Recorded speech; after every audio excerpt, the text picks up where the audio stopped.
Open heart surgery అంటారు. This is called open heart surgery. దీనివల్ల కలిగేటువంటి ఫలితం ఏమిటి? What is the result out of this? ఈ ఆపరేషన్ వల్ల ఈ గుండె జబ్బు సంపూర్ణంగా నయం కాగలుగుతున్నదా? Because of this operation, do you find total cure of the heart disease? అట్లు కాకుండా ఈ ఆపరేషన్లు చేసి ప్రయోజనం ఏమిటి? Otherwise, what is the use in conducting open heart surgery? లక్షలు ఖర్చులు పెట్టి కేవలము శాశ్వతంగా నయం కానటువంటి యొక్క ఈ ఆపరేషన్ చేసుకోవటం వల్ల కలిగేటువంటి ఫలితం ఏమిటి అని అనేక ప్రశ్నలు జరుగుతూ ఉంటాయి లోకములో. In this world, so many questions are raised.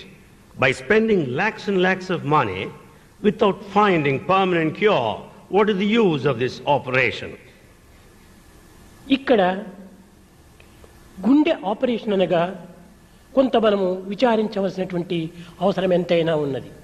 Here there's a lot to inquire about this heart surgery.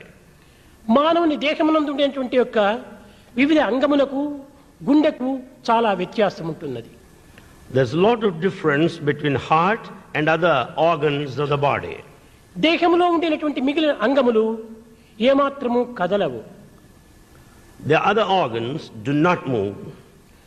గుండె నిమిషమునకు 70 పర్యాయములో 80 పర్యాయములో కొట్టుకుంటుంటాది. The heart beats 70 to 80 times every minute. ఇది నిరంతరము కదులుతూ ఉంటుంటాది. It moves, it beats all the time. ఈ కదిలేటువంటి యొక్క గుండె పైన operation చేయటం అనేటువంటిది ఇది అసంభవము. It's not possible to conduct heart surgery where the heart beats continuously. పోనీ ఈ గుండెను కదలకుండా ఉన్నట్టుగా చేసుకుని ఆపరేషన్ చేయడానికి అవసరమవుతుందా? సాధ్యమవుతుందా? Is it possible to conduct heart surgery while keeping it steady? ఈ గుండెను నిలిపి ఆపరేషన్ చేయవలనంటే కేవలము ప్రయత్నిస్తే 2 నిమిషములో 3 నిమిషములో ఈ గుండెను నిలపవచ్చునే తప్ప అంతకంటే అధికంగా నిలపడానికి వీలు కాదు. You can arrest the heartbeat for 2 minutes or 3 minutes, not more than that. ఈ 2-3 నిమిషముల్లో ఆపరేషన్ అసాధ్యము. It is impossible to conduct the heart surgery within this short span. అట్లయినప్పుడు ఈ గుండె యొక్క ఆపరేషన్ ఏ రీతిగా సాధ్యమవుతుంది? Then how is it possible to conduct surgery? హార్ట్కు ఇరుప్రక్కల ఊపిరితిత్తులు ఉంటున్నవి. On either side of the heart there are lungs. ఈ ఊపిరితిత్తుల యొక్క పని ఏమిటి? What's the function of lungs? ఇది కేవలము చెడు రక్తాన్ని ప్రాణవాయువుతో నింపి దానిని పరిశుద్ధపరిచి దీనిని గుండెకు పంపి గుండె ద్వారా శరీరంలో ఉన్నటువంటి సర్వాంగములకు కూడాను సరఫరా చేస్తుంది.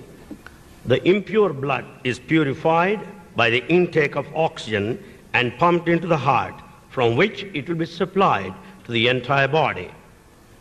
కనుక ఈ ఊపిరితిత్తులు కూడాను పని చేస్తూ ఉండినంత వరకు హార్ట్ పని చేస్తూనే ఉండాలి. Therefore, so long lungs are functional, the heart also should function. అలాంటి పరిస్థితుల్లో ఈ గుండెను ఆపరేషన్ ఏ రీతిగా చేయటం సాధ్యమవుతుంది? Under these circumstances, how is it possible to conduct heart surgery? కనుకనే మేధావులైనటువంటి డాక్టర్స్ అనేక విధములైనటువంటి పరిశోధనలు సలిపి 19వ శతాబ్దం నందు 1956వ సంవత్సరంలో ఒక మిషన్ కనిపెట్టారు. The top doctors, the intellectuals, surgeons conducted many experiments and discovered in the 19th century, in the year 1956, they discovered a machine. ఈ యొక్క యంత్రము ద్వారా ఈ మిషన్ ద్వారా కేవలం చెడు రక్తమును తాను ప్రాణవాయువుతో నింపి దీనిని పరిశుద్ధపరిచి దీనిని లంగ్స్ ద్వారా ఈ గుండెకు చేర్చి తద్వారా దేహమును పోషింపబడుతూ వస్తుంది. With the help of this machine, the impure blood is purified with the help of the oxygen, and from lungs it is passed on to the heart and thereafter to the entire body.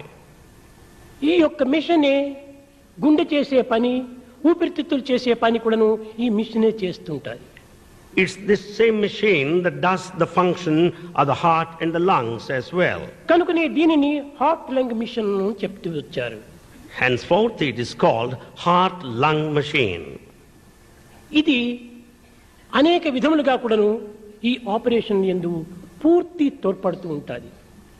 It serves, helps completely throughout the surgery.